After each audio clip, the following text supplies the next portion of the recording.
Já soltam na imprensa que você está sendo processado, que você já está cassado.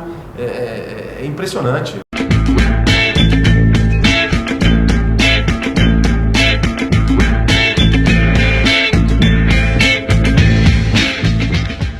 Bom dia, prefeito. Bom dia. Obrigado por receber a gente. Prazer em recebê-los. Vamos começar com o assunto mais relevante no momento, que é a Samarco. Nem o ministro do Meio Ambiente, o novo ministro do Meio Ambiente, o Sarney Filho, e nem a secretária estadual de Meio Ambiente assinaram um termo que permite a volta da Samarco aqui em Mariana.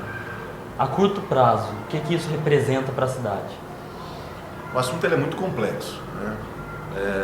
Nós já estamos aí 7, 8 meses da tragédia e temos a consciência que é a maior tragédia ambiental, que a empresa precisa e deve ser responsabilizada pela tragédia, que nós temos que fiscalizar e não podemos, de hipótese alguma, permitir que isso volte a acontecer.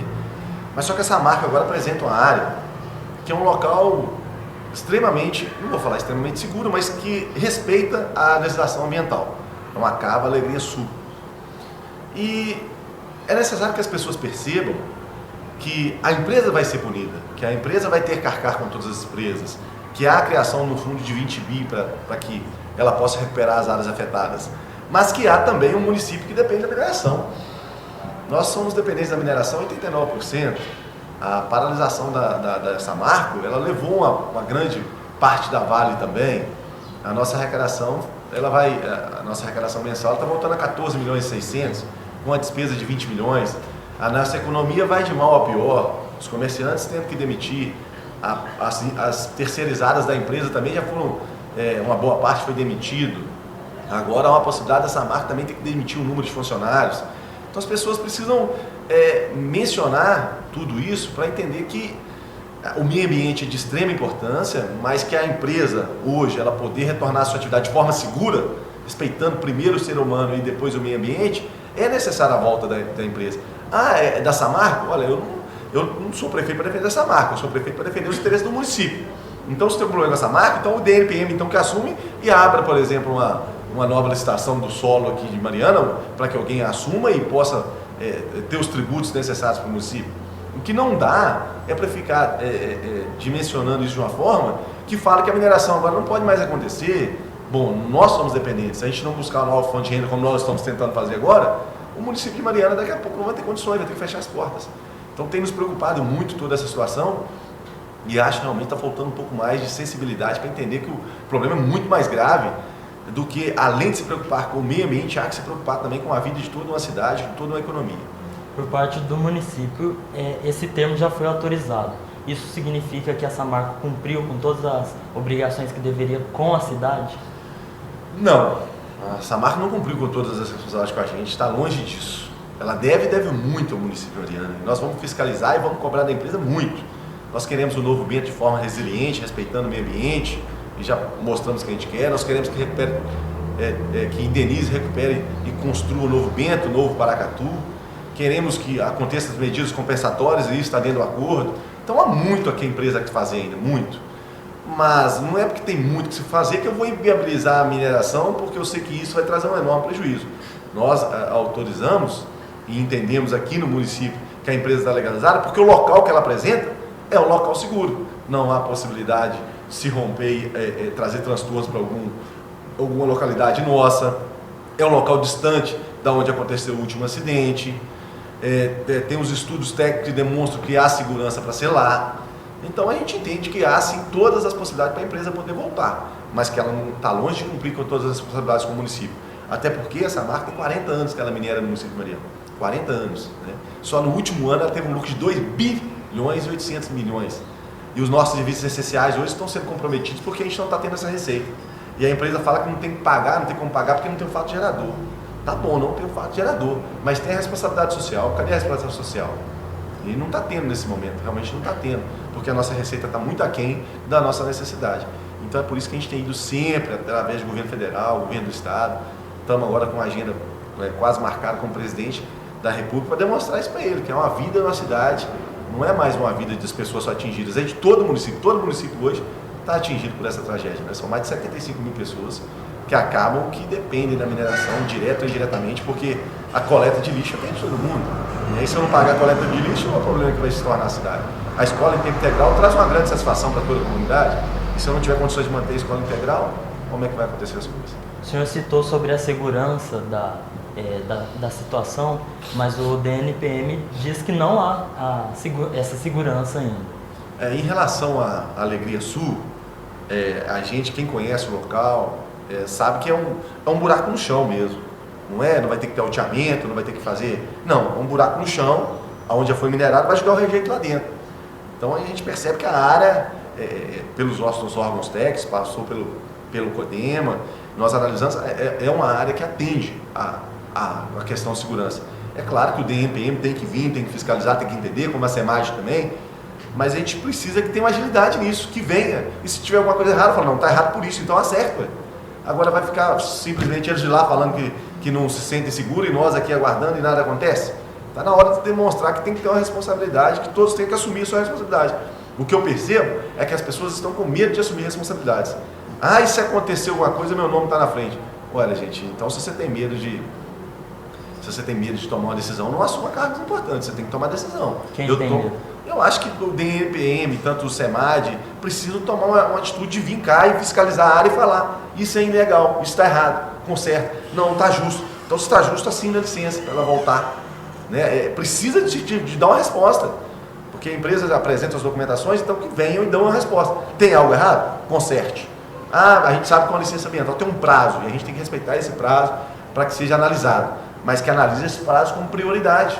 Não, vamos dar prioridade nesse caso, que é a prioridade, porque é a maior tragédia do Brasil, maior derramamento de lama, vamos dar prioridade. Mas que cada um assuma a sua responsabilidade, o tamanho da sua responsabilidade, e que demonstre aí para todo mundo que está preocupado com a situação, que a situação de Mariana é extremamente difícil. Sobre essa responsabilidade, a Vale é dona de 50% da Samarco. Onde ela entra nesse caso? Com o município? Aí nós estamos falando de Vale e BHP, né? São as duas principais acionistas da Samarco, né? Elas são totalmente responsáveis, então assim, a gente não tem a preocupação dessa fundação que foi construída de 20 bi, que as coisas não aconteçam, as coisas vão acontecer, o Memorial do Bento vai acontecer, o tratamento de toda a nossa rede de esgoto e aí, posteriormente, o tratamento do Ribeirão do Carmo. Eu estou levando agora no dia 30 e dia 1º a reunião que a gente vai ter em Brasília, 31 e 1º. Eu estou pedindo para incluir a cidade de Ouro Preto. Por que incluir a cidade de Ouro Preto? Tem um recurso, dá para atender todos os municípios. Então, inclua Ouro Preto também, porque se a gente não tratar o rede de esgoto de Ouro Preto, não vai adiantar nada. Ouro Preto vai continuar poluindo e Mariana vai ficar... Então, vou levar esse pedido também para a comissão que possa incluir o município de Ouro Preto, que aí sim nós vamos realmente tratar todo o nosso Ribeirão do Carmo, o Gualache e o Rio Doce. Aí realmente vai acontecer, não adianta tratar só uma parte. Então, a BHP e a Vale são as garantidoras desse acordo. Se acontecer da Samarco não voltar, e particularmente eu defendo a volta da empresa, por ser uma empresa, a gente conhecer as pessoas e saber que ela tem um comprometimento também, no sentido de uma resposta rápida, nos pedidos que a gente tem feito anteriormente à tragédia, a empresa sempre teve muito presente. Mas se não voltar, a BHP e a Vale têm que cumprir o acordo. Então, são as duas maiores multinacionais. Então, assim, eu tenho a tranquilidade que isso que eu falei aqui vai acontecer. O tratamento da rede de esgoto, a construção do memorial e outras ações que a gente está criando aí para o nosso turismo, para buscar outras fontes de renda, que vão trazer uma tranquilidade. E acredito realmente que a gente vai poder reescrever uma história de Mariana com a grandeza que Mariana merece. No ano passado, o senhor disse que não iria entrar com uma ação na justiça contra a Samarco. Nesse ano, assim que o acordo foi feito entre os estados e o governo federal, o senhor resolveu entrar na justiça. O que mudou?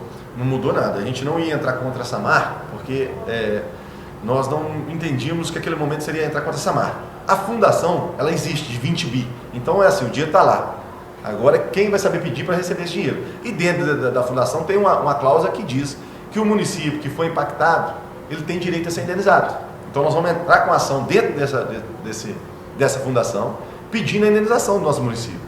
Exemplo, o pessoal de Bento perdeu suas casas, vão ter suas casas recuperadas, vão ser feitas outras casas, mas terão que ser indenizados pelo dano moral, por tudo que aconteceu. Então eles também serão indenizados. A mesma coisa do município. O município perdeu o Bento, vai ser reconstruído um novo Bento. Mas o município tem que ser indenizado por sua história que perdeu.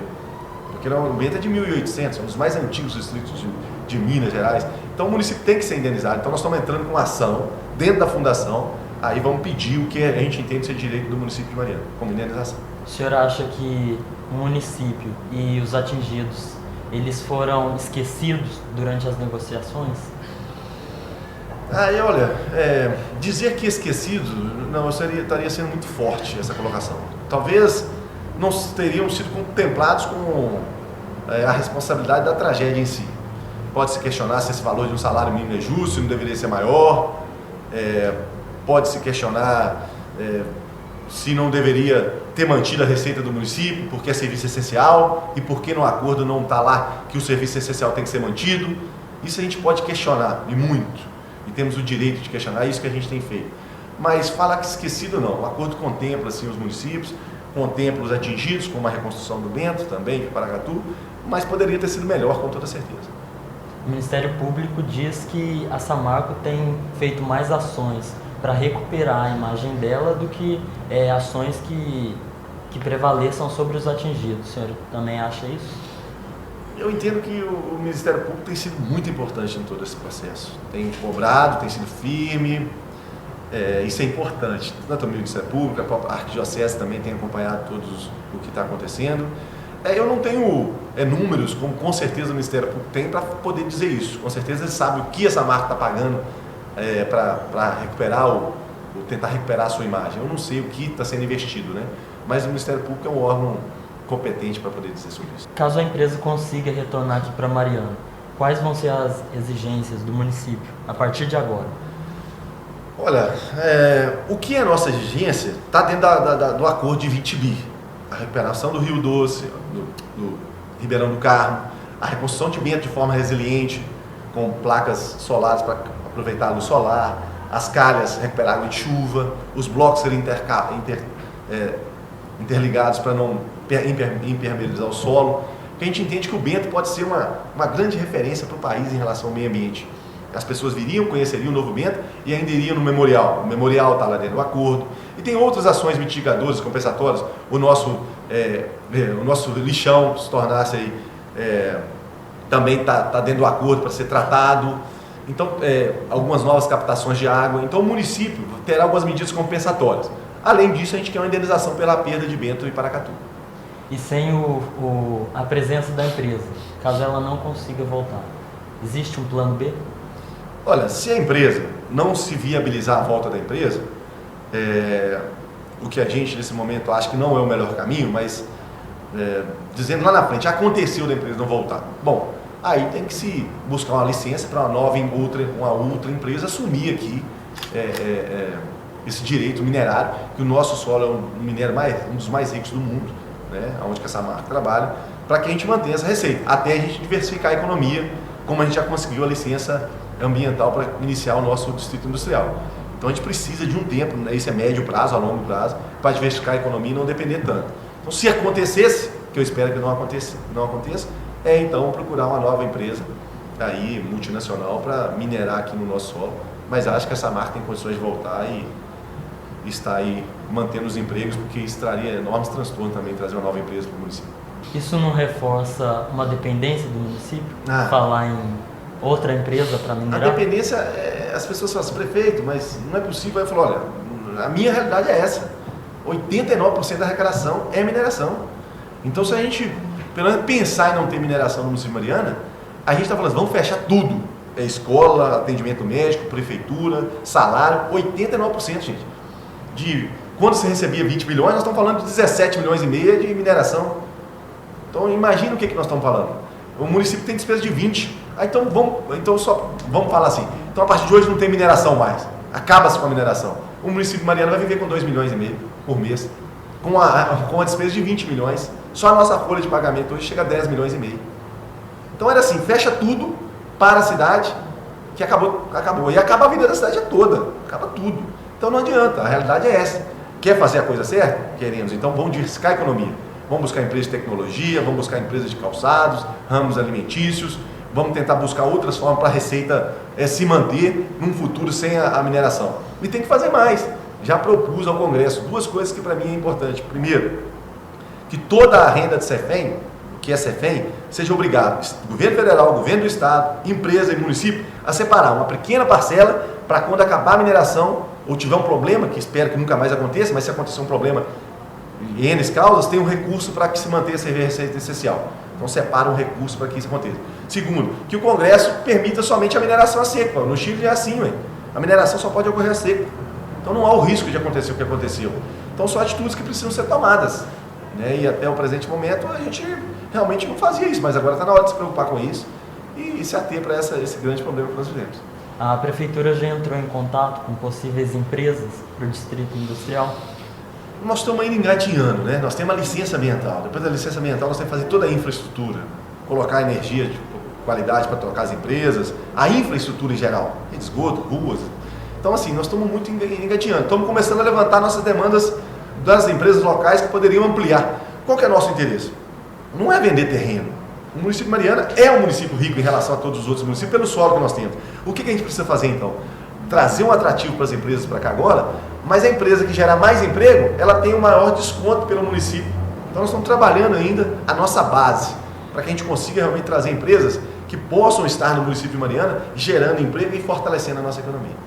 E a Prefeitura tem esse dinheiro para dar infraestrutura para esse distrito? Não, hoje não, mas aí dentro desse acordo da fundação, eu estou pedindo isso, que é uma forma de diversificar a economia. Então que essa fundação me autorize, né? Claro que com toda a transparência necessária que nos exige, mas que autorize que dentro da fundação haja esse investimento. Então a gente tem saída para fazer isso também. E isso consta dentro da fundação com um pedido nosso. Então há sim condições de a gente fazer isso e a gente pretende ainda iniciar, ainda esse ano, o nosso distrito industrial. Por que Mariana tem dificuldade com grandes obras?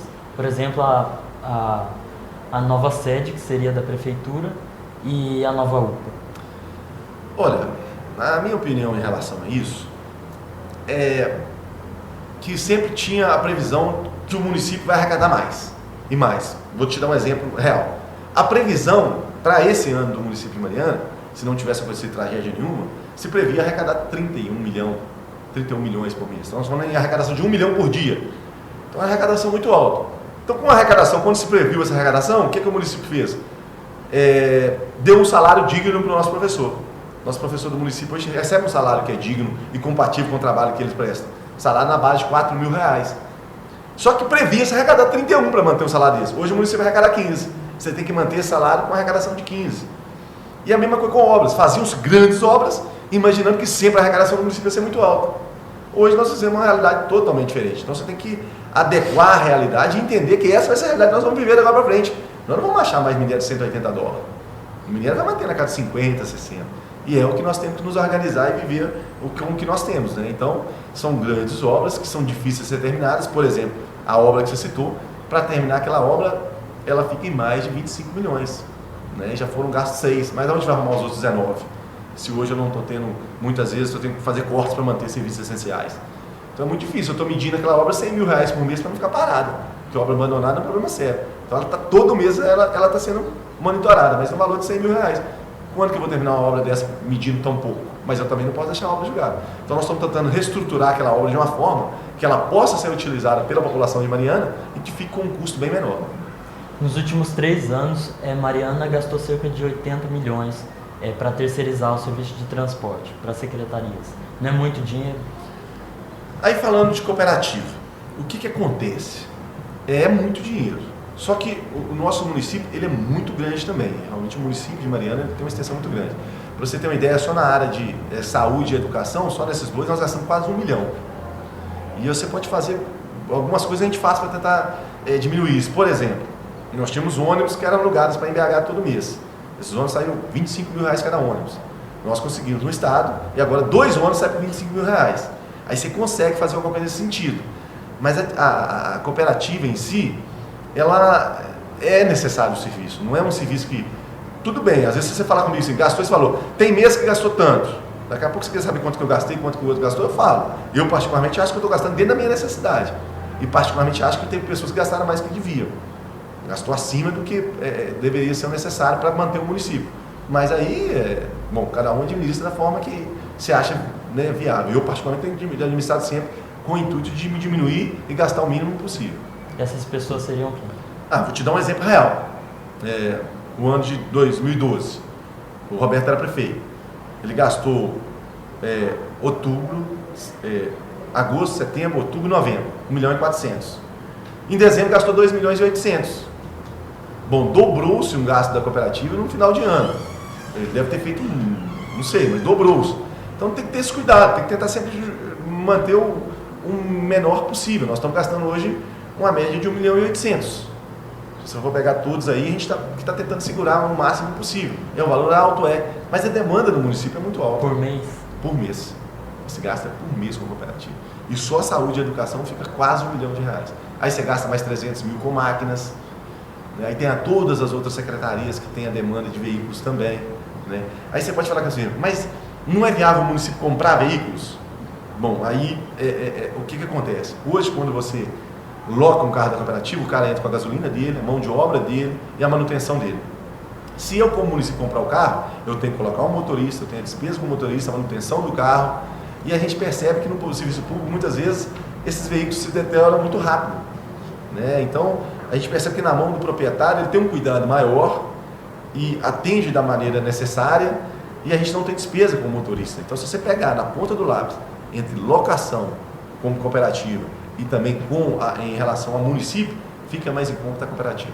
Um dos contratos que já foram cancelados pela prefeitura com a Coopercar, né, ele continua sendo criticado pelos vereadores, principalmente da oposição. O senhor acha que há um jogo político aí, perto das eleições? Isso é muito interessante, porque as pessoas não querem entender a verdade. Se entender a verdade, vai ver que o município vai fazer a coisa certa. O que acontece? Sempre quando aconteceu cooperativas no município, a que perdia, os cooperados sempre entravam na próxima. Então o serviço sempre funcionou. Você perdeu, vamos para a próxima cooperativa, vamos para a próxima. A última licitação que teve, a cooperativa que venceu as licitações, quando ela foi entrar, os cooperados vieram até a mim e falaram assim, prefeito, o preço está muito ruim, não dá para rodar pelo preço que os caras ganharam.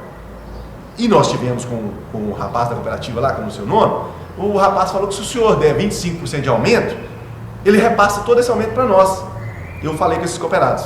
E eles fizeram um documento para mim nessa reunião. Eu tenho esse documento. Cooperados, eu não posso fazer isso. Se ele ganhou a licitação por esse preço, ele tem que cumprir por esse preço. O que os cooperados me disseram? Então nós não vamos rodar, porque esse preço não tem como rodar. O que aconteceu? O município ficou 5 dias sem atender escola, sem atender saúde, sem atender as demandas todas do município. Falei, meu Deus, eu não posso permitir que isso aconteça. Fiz então a dispensa para manter o serviço, porque não dá para ficar sem o serviço essencial. Então fizemos a dispensa e mantivemos o serviço para que continuasse. Nessa discussão, essa empresa que já tinha 5 dias que não prestava serviço, ela entrou com ação judicial e a justiça mandou ela voltar ao processo no início e dar mais 5 dias para legalizar a frota, que ela então achasse os veículos e pudesse para rodar. Ela tentou fazer isso, nós temos mais, esqueci que temos 10 dias, ela tentou legalizar essa documentação, só que a documentação veio toda errada, não tem seguro, o veículo está em nome terceiro. O que a gente fez? Estamos mandando essa documentação toda para a justiça, para que a justiça decida. Aí as pessoas, por exemplo, teve algo que me incomodou muito, o Ministério Público, por exemplo, entrou com algumas denúncias contra o município, e tem que fiscalizar mesmo, e está certo, nesse sentido de fiscalizar o Ministério Público está certo, mas lá colocou, por exemplo, enriquecimento ilícito, que eu estava direcionando para uma cooperativa. O que eu fiz? Então eu não vou pagar os cooperados, vou depositar em juízo, vou pôr em consignação e a justiça decide quem vai pagar. Então eu não quero pôr a mão nesse dinheiro, porque é uma coisa muito séria. Né? Então eu depositei em juízo, a cooperativa está sendo depositado dinheiro em juízo, para que aí haja decisão. Quem tem que receber a Coopertal, a Coopertur, que a justiça fale quem tem que receber. Então para mim, porque eu não quero fazer nada de errado. E realmente eu hoje tenho dificuldade de entender qual a cooperativa deve receber. Então a prefeitura não cancelou o contrato apenas excedeu o prazo, mas porque a empresa pediu mais dinheiro. Não, a Coopertur. A Coopertur, ela pediu mais prazo para análise dos veículos delas. E além disso, ela trouxe um outro prejuízo enorme. Na cooperativa, por exemplo, tem 200 vagas. Eles chegaram, colocou na rádio, apareceu 600 pessoas para entrar.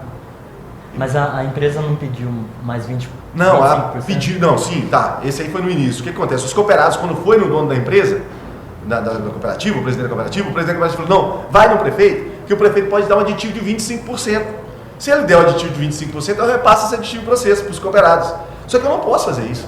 Você tem que prestar o serviço com o valor que você ganhou. O aditivo não foi dado. Não então. Pode, eu não posso, porque aí eu, você e ele entramos na licitação aqui, eu mando você entrar com um preço mais baixo, depois eu te dou 25%, e eu e ele ficamos fora. Então, a lei não permite que isso possa acontecer.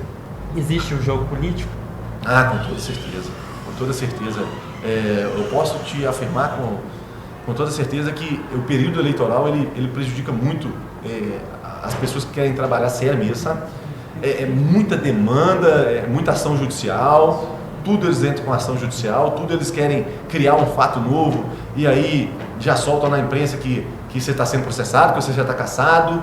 É impressionante. Pô, imagina só, uma cooperativa que vem para o município, ganha uma licitação dessa, vai para a rádio, me põe 600 pessoas no pátio da rodoviária, sabendo que tem 200 vagas. Pô, isso é sacanagem. Isso é sacanagem. Por que o cara faz um negócio dele? Ele sabe quantas vagas tem, ele ganhou a licitação. Por que ele não fala, não, vou somente chamar quem ganhou aqui, então essas pessoas vão prestar o serviço? Pô, o cara faz um negócio daquele para botar todo mundo esperando lá e depois fala que é a responsabilidade da prefeitura? Poxa, ele sabia quantas vagas que tinha. Ele que tem que prestar o serviço, não sou eu não. Eu tenho que pagar. Então o que tem é sim interesse político por trás disso tudo. Eu espero que a justiça tenha sobriedade para decidir e da forma que ela decidir, nós estamos aqui para cumprir decisão judicial e não para questionar. O ex-prefeito Roberto entrou com uma ação contra o senhor sobre isso no Ministério Público. É isso aí. De que forma o senhor pretende responder? É essa ação que eu estou dizendo, sabe? Que lá consta até enriquecimento ilícito por causa desse pagamento desse mês. Foi o mês que a gente menos gastou, deu 1.680.000. É o mês mais baixo da cooperativa. E aí ele acionou o Ministério Público, né, questionando alguns itens. O Ministério Público, então, aceitou e entrou com ação contra nós. Né? Mas só que eu não consigo, assim, para mim, agora quem tem que decidir quem vai pagar é a justiça, porque eu não vou pagar mais, o cooperado não vai receber, a cooperativa não vai receber a que nós colocamos. Nós vamos depositar em juízo, se ela quiser também, a que está prestando serviço, entrar com ação contra nós, quem entra. Mas que a justiça decida quem deve receber. Porque senão, se eu pagar o cooperado, pode ser que o que o Roberto está questionando lá, a justiça inteira que o Roberto tem razão. E aí eu vou ser responsabilizado, então eu prefiro que a justiça decida. Quando o senhor assumiu o cargo de prefeito no ano passado, assim que o Celso Cota foi cassado, o senhor disse que não pensava na eleição. O que mudou de lá para cá? Mudou que o tempo passou, já vão para mais de 10 meses que a gente está à frente da administração, o período eleitoral agora está mais próximo e eu preciso me preocupar com o período eleitoral sim. Eu tenho a pretensão de ser pré-candidato, ainda tenho que reunir, nem pré-candidato eu sou ainda, mas agora vou reunir com todos os grupos que estão dando suporte ao governo para entender se eu devo vir candidato novamente. Se houver essa confirmação das pessoas que estão ao meu redor, eu pretendo sim ser candidato à reeleição e agora me preparar também para as eleições. Existe a possibilidade de formar uma chapa entre o senhor e o presidente da Câmara, Tenente Freitas? Eu, desde o primeiro momento que eu reuni, e o presidente é um cara muito próximo a mim, até relação de amizade, mas eu sempre deixei claro que o meu vice vai ser decidido ou pelos partidos que fazem base a meu governo hoje, ou através de uma pesquisa. Então, assim, quem vai decidir o vice são os partidos ou uma pesquisa. Não vai ter uma interferência direta do prefeito falando assim, olha, esse é meu vice.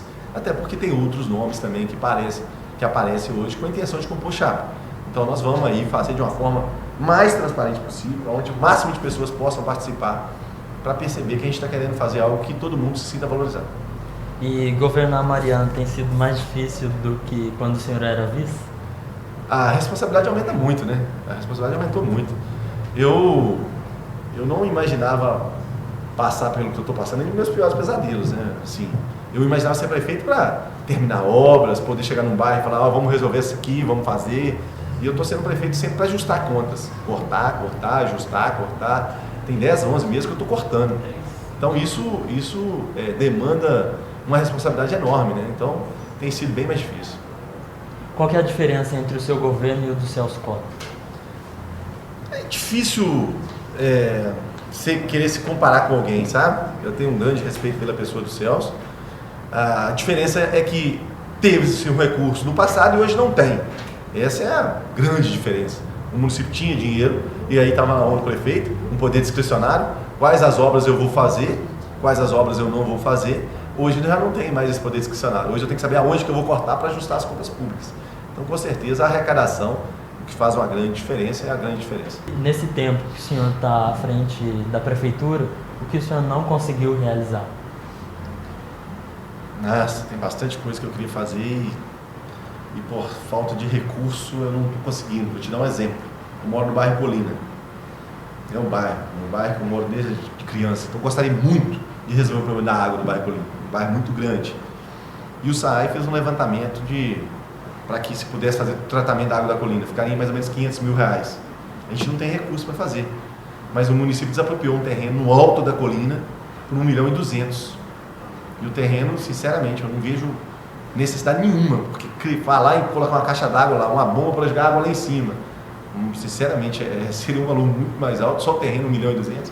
Quer dizer, então, infelizmente, muitas vezes eram investidos recursos que deveriam ser melhor analisados, né? E particularmente acho que não foi bem feito essa compra desse terreno.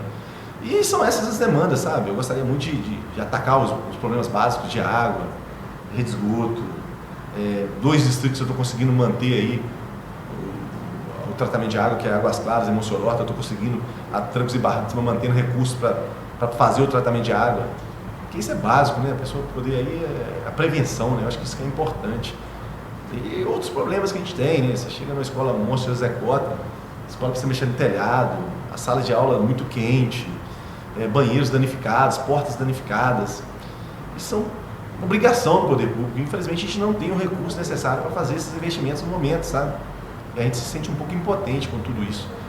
Mas é a minha realidade, né? Eu tenho que conviver com ela e pedir a Deus que me dê sabedoria para o pouco que aparecer, o pouco com Deus é muito, então saber investir para trazer um conforto aí para a população. Mas tem alguns bairros mais prioritários, né, em questões de infraestrutura, como por exemplo Santa Clara, que inclusive é onde a prefeitura está construindo moradias sociais. Porque lá não tem asfalto, não tem energia elétrica. A gente, quando assumiu o Santa Clara, nós asfaltamos o Santa Clara. O Santa Clara, a parte de cima. Que a parte de cima, né? Porque tem a parte de baixo que precisa ser mexida. O que acontece, e sinceramente acho que é uma falha do poder público, é que precisa de uma fiscalização maior. Você deixar a pessoa ir para um local para depois tentar dar condições dignas para ela morar, fica muito mais caro do que fazer toda a estrutura e entregar o bairro. É claro, como o poder público nunca fez isso, não houve aí um aumento da possibilidade das pessoas comprarem o lote dentro de um preço digno, as pessoas foram invadindo, infelizmente não teve um controle, e aí traz um grande problema social. O mesmo acontece na Morada do Sol. O problema é seríssimo. Os apartamentos, nós estamos mantendo os apartamentos, vamos terminar, com mais 30 dias nós vamos estar entregando esses apartamentos, né? São obras de valores altos para o município, mas eu não podia deixar parado, senão eu ia invadir. Então eu fui obrigado a manter esse serviço, porque entendo que é importante para o município. Mas tudo passa pela falta de recurso, né? A gente tem várias prioridades. A Prainha, por exemplo, tem uma ponte de balanço lá que, sinceramente, eu fico envergonhado, mas precisa de investimento, né? Então a situação financeira dificulta muito que a gente possa fazer o que a população espera da gente. Nessa questão de fiscalização, é obrigação da prefeitura mesmo. É relativo, né? Porque quando o terreno é particular, a obrigação seria do particular tomar conta do que é dele, né? E aí entra N os problemas. É decreto que o município fez para desapropriar, e aí o município desapropriou, e depois o município tirou o decreto e ninguém tomou conta. É lugares onde que é do proprietário, o proprietário não tomou conta. É locais onde que a prefeitura deveria fiscalizar e não fiscalizou. Então não adianta agora um jogar a culpa para o outro. Somos todos responsáveis e temos que agora buscar soluções. O senhor acha que Mariana consegue agora controlar esse crescimento desordenado da cidade? O plano diretor? Eu tenho feito de tudo. Tenho pedido à Guarda Municipal para ir, para fiscalizar, para segurar. Tenho feito dentro dos meus limites tudo que eu posso, porque eu tenho muita preocupação com isso. Porque se a gente perde o controle, aí não tem volta, né? E a situação já é muito ruim. Então a gente tem feito a nossa fiscalização, a Guarda Municipal tem trabalhado muito em relação a isso. Temos segurado pelo menos manter da forma que está. Não é o ideal, mas estamos mantendo, porque agora nós temos que fazer a infra nesses locais, porque a pessoa que mora lá dentro, como é que você tira? O direito à moradia. A própria juíza já decretou dessa forma, tem o direito à moradia, tem que se respeitar o direito à moradia. Então nós estamos tentando agora segurar para não acontecer novas invasões. Por falar na Guarda Municipal, o que o senhor acha do armamento dela? É necessário? Olha, eu entendo que a nossa Guarda Municipal é uma guarda muito bem treinada, que nos traz uma segurança enorme. Nós temos hoje 123 guardas. Fizemos uma audiência pública para ouvir a nossa população. As pessoas que participaram demonstraram ser a favor do armamento. É claro que algumas pessoas serão contra, as outras serão a favor, mas a taser, por exemplo, que é a arma de choque, ela foi utilizada muito pouco até hoje. Então demonstra que as pessoas têm a consciência do tamanho da importância do armamento que eles têm. E além do mais, nós estamos dando início a todo esse processo, mas vai ser um processo mais rigoroso até do que a própria Polícia Militar. Nós queremos preparar a nossa equipe de uma forma muito consciente. É um desejo da própria guarda, do guarda que está ali, ele percebe que é necessário que ele tenha esse instrumento somente no horário de trabalho, ele vai ter esse instrumento somente no horário de trabalho, para que ele possa ainda prestar um serviço com maior qualidade e segurança para a nossa população. Eu acho que a gente caminha assim para o armamento da Guarda Municipal. Vamos finalizar então com política nacional. O que o senhor acha do impeachment da presidente Dilma Rousseff? Eu disse em rede nacional que eu acho que não tem nada para ninguém comemorar. Nós estamos com um país com a economia cada dia pior e as pessoas estão comemorando a saída de A ou de B. Nós temos que comemorar crescimento de país. Então, assim, a situação é muito difícil. Eu queria dizer naquele momento o seguinte, olha, tá bom, a Dilma saiu, mas não temos que comemorar não, nós temos que melhorar então. Aconteceu o impeachment, ele é legítimo, ele consta na Constituição sim. Então, aconteceu o impeachment, agora o Temer está lá. Ah, mas eu sou contrário. Bom, eu sou contrário a ninguém, eu sou favorável ao meu país. Se a Dilma estivesse bem, eu estava torcendo para a Dilma continuasse bem. Ela estava mal, alguma coisa precisava ser feita.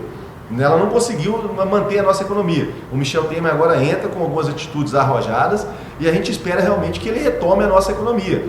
Porque o nosso país, se mantivesse, já seria horrível. O país está colhendo 3%. E é por isso que toda a cidade do país está passando por um momento difícil. Não há geração de emprego, a situação cada dia piora. Ou nós vamos nos unir pelo país, ou vamos entrar aí nos problemas seríssimos em relação a tudo que está acontecendo. Segundo ela, esse governo é ilegítimo. O senhor concorda? Olha, eu sou advogado também, conheço um pouco da Constituição. A Constituição prevê o impeachment. Nós temos a nossa Suprema Corte que diz que é legal, que há fatos para que isso pudesse acontecer. Você pode falar comigo assim, politicamente. Bom, se ela estivesse politicamente bem dentro do Congresso, ela não seria caçada, nem Câmara, nem Senado. Ela não teve o jogo de cintura político para se manter no cargo. Há indícios para o afastamento. Mas outros já cometeram. Bom, outros tiveram um jogo de cintura político para se manter. Ela não teve esse jogo político, essa interlocução com Câmara e Senado para se manter no cargo. É por isso que ela foi afastada. Ela foi afastada pela parte política.